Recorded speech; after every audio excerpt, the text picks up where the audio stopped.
وہ ایک آئیڈیالوجی پہ بنی تھی، وہ آج بھی کام کر رہا ہے۔ آج دیکھیں جہاں پہ MQM 1.5 لاکھ لوگوں کو 1.5 لاکھ ووٹ لے کے آتا تھا، آج وہاں کراچی میں 25,000 لوگ انہوں نے بائیکاٹ کیا، تو 25,000 پہ لوگ نیشنل اسمبلی کا 25,000 ووٹ لے کے نیشنل اسمبلی کا ممبر منتخب ہوئے، تو لوگوں نے ووٹ نہیں دیا۔ تو یہاں کوئی مطلب ہم نہیں سمجھتے ہیں کہ عمران خان کی کوئی آئیڈیا ہے کہ وہ ایلیٹ کلاس محنت کشوں کی بات کرتے ہیں، کہ کسی بھی اس میں یہ 3 سال رہا، یہاں پہ عام آدمی کو کوئی ریلیف نہیں دیا ہے۔ یہاں مزدوروں کی عام دیہڑی دار آدمی کی تنخواہیں نہیں بڑھی، یہاں لوگوں کو علاج کے سہولیات نہیں ملے، نہ اس نے جو ڈنڈورے پیٹے تھے کہ یہ چور ہے، نہ ان کے پیسے انہوں نے واپس لائے۔ تو ہم یہ سمجھتے ہیں نواز شریف، زرداری، عمران خان یہ ایک طبقے کے لوگ ہیں، وہ یہ ایک دوسرے کے اس کو تحفظ کرتے ہیں۔ تو میں یہ سمجھتا ہوں کہ عام آدمی کی لڑائی ان تینوں کے ساتھ ہے۔ اچھا، تو آج کل اب جیسے کہ آپ جانتے ہیں کہ تقریباً پچھلے کچھ عشروں سے ہمارے ہاں بھی ایک جو طبقہ ہے جس کا پہلے ہمیں ذکر نہیں ملتا تھا، مطلب بہت ہی کم تعداد میں تھے، جو قوم پرست جماعتیں ہیں۔ پہلے اگر ہم 10 سال پیچھے چلے جائیں تو اتنی اتنی پاپولر نہیں تھی جتنی کہ آج کل سوشل میڈیا کے دور میں بہت زیادہ پاپولر ہو رہے ہیں۔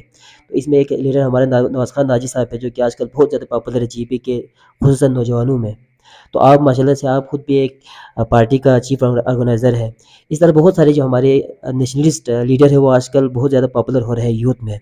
تو آپ GB میں جو نیشنلسٹ پارٹیاں ہیں ان کے مستقبل کو کس نظر سے دیکھتے ہیں؟ دیکھیں بات یہ ہے، ایک تو ہم پہ براہ راست جبر ہے، وہاں جتنے بھی نیشنلسٹ جماعت ہیں، اب وہ ناجی صاحب رات کو سو کے صبح اٹھ کے تو وہ سیاستدان نہیں بنے ہیں، وہ ایک پروسیس سے گزرا۔ جس زمانے میں وہاں عام پولیس سپاہی کے خلاف بات کرنا جرم تھا، اس وقت انہوں نے ایک خود مختار ایک ریاست کی بات کی۔ جس وقت لوگ سرکاری معمولی ملازم سے ڈرتے تھے، اس وقت انہوں نے اسلام آباد سرکار کو کہا کہ تم کس آئین کے تحت یہاں حکمرانی کرو۔ انہوں نے ایک سوچ دی، ایک فکر دی۔ تو ہم سے سینئر دوستوں نے قربانیاں دی، جیلیں کاٹی، جد و جہد کی، لوگوں نے جانوں کے نذرانے دیے ہیں۔ اس کے پیچھے جو آج جو لوگوں کو جو آج پذیرائی ملی ہے، تو اس کے پیچھے ہمارے بزرگوں کی، ہمارے سینئرز کی جد و جہد ہے، ان کی محنت ہے، ان کی پولیٹیکل کریکٹر ہے۔ انہوں نے اب مستقل مزاجی سے اس جد و جہد کو آگے بڑھایا۔ آج ان کی کہی ہوئی باتیں سچ ثابت ہو رہی ہے، تو عوام سچ کے ساتھ ہے۔ تو جو ان کی جو لائن تھی، پولیٹیکل لائن تھی، آج اسی طرف آ رہا ہے۔ ہم جب کہتے تھے متنازع ہے، ہم جب 1 نومبر کی بات کرتے تھے تو اس وقت تو یہ نواز خان ناجی وغیرہ پہ FIR ہوتی تھی۔ آج دیکھیں لوگ 1 نومبر بھی مناتے ہیں، 28 اپریل کو کنڈم بھی قرار دیتے ہیں۔ یہ تمام چیزیں تو ہمارا موقف کون ہے؟ ہم ہمیشہ سے خالصہ سرکار کی مذمت کرتے تھے، آج دیکھیں پبلک خالصہ سرکار کی بات کرتے ہیں۔ ہم جو غیر مقامی جو لوگ لیز لے رہے تھے اس کے خلاف شروع سے ہم بات کر رہے تھے، آج وہ تمام لوگ ہمیں عوام میں جانے نہیں دیا جا رہا۔ تو اگر ہمیں عوام میں جانے دیں، ہمیں کام کرنے دیں، تو ہم وہاں لوگوں کو اس سے زیادہ بہتر طریقے سے گائیڈ لائن دے سکتے ہیں۔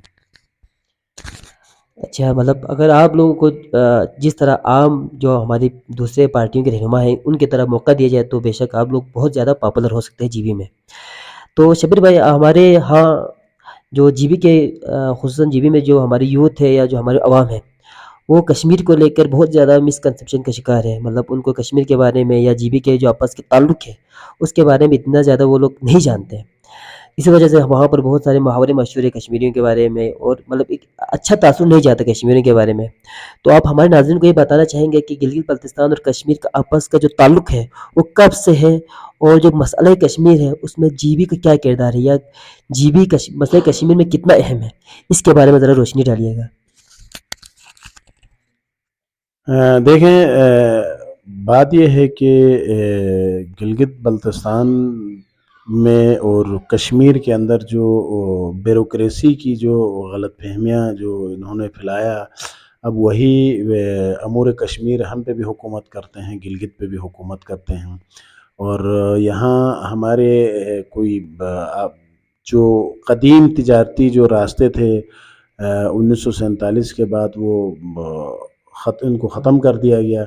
وہ ختم کرنے کے بعد بیچ میں غلط فہمیاں پیدا کی. اب وہ کشمیر اور گلگت بلتستان تو بہت دور ہے. اب بلتستان اور گلگت میں دیکھیں کتنی غلط فہمیاں پیدا کی ہے بیوروکریسی نے اور یہاں اسلام آباد سرکار نے. یہ غلط فہمیاں تو یہ پیدا کیا ہے انہوں نے. اور دوسری جو آپ نے جو اہم سوال پوچھا کشمیر اور گلگت بلتستان کی, تو وہ ہم جو سمجھتے ہیں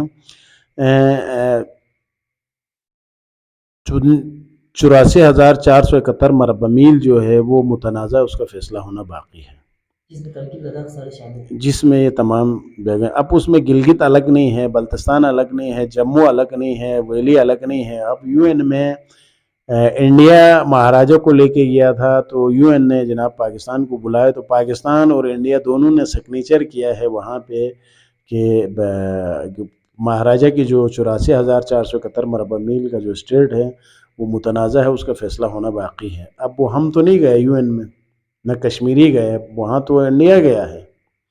انڈیا نے پاکستان کو بلایا, تو ان دونوں نے مطلب ہمیں وہاں پھنسایا ہے. مطلب کشمیر کا 1 نومبر کی جو آپ کی جو آزادی تھی اس کو پاکستان سمیت کسی بھی فورم نے ایکسیپٹ نہیں کیا ہے. تو لا محالہ ہم مسئلہ کشمیر کے ساتھ جڑے ہوئے ہیں. تو ہم دوستوں کو بھی یہ کہتے ہیں کہ ہمارا فیصلہ کشمیر والے ٹیبل پہ ہونا ہے, تو دوست اس کی تیاری کریں, اس مسئلے پہ جب بات کرنے کی تیاری کریں. ہاں, مسئلہ کشمیر کے حل تک ہمیں آئینساز اسمبلی دیا جائے, یہ ہمارا ڈیمانڈ ہے. یعنی جی بی جو ہے وہ مسئلہ کشمیر کا پارٹ اینڈ پارسل حصہ ہے.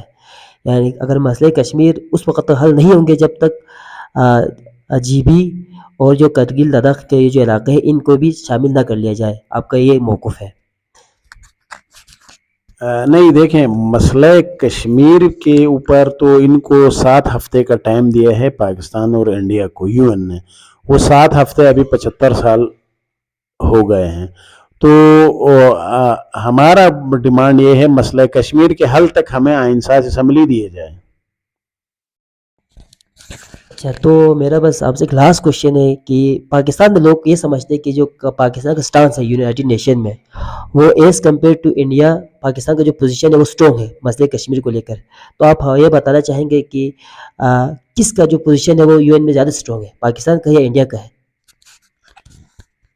دیکھیں, پاکستان کا آفیشیل اسٹیٹمنٹ یہ ہے کہ یہ ہمارا حصہ نہیں ہے, کشمیر کشمیریوں کا ہے. مطلب جموں اینڈ کشمیر, مطلب یہ جو 84,000 جس میں کرگل لداخ اور گلگت بلتستان بھی ہے, یہ اس کا فیصلہ کشمیری کریں گے.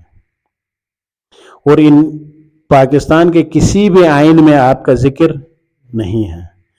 تو انڈیا نے تو اپنا کانسٹیٹیوشن کا حصہ بنایا ہے, بلکہ انہوں نے 5 اگست کو تو اسپیشل اسٹیٹس پہ ختم کر دیا.